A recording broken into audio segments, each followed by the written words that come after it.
Hello everyone, today we are going to discuss the inverted microscope. Inverted microscopes are specialized optical instruments in which traditional configuration of components are inverted.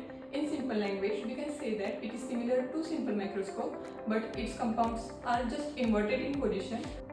This is the body of microscope, this one is the arm, while you can see here the light source, and this one is the condenser.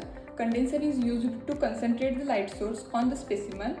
Then this one is the mechanical stage in which you place your cavity.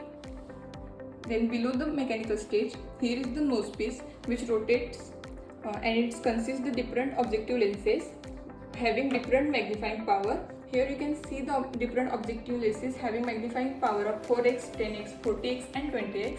This is the dual concentric knob which consists the fine adhesive knob and core adhesive knob. Core adhesive knob is used to maintain the working distance between the objective lenses and the cavity, while the fine adhesive knob is used to get the clearer image. Here is a knob. If this knob is pulled inside the microscope, then you can view the image by using these eyepieces, and if this knob is pulled outside the microscope, then you can view the image on the screen by using the camera.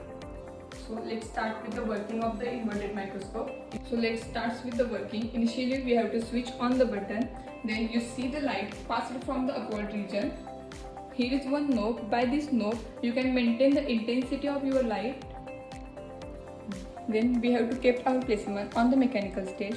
Then by the help of this condenser we have to adjust the light.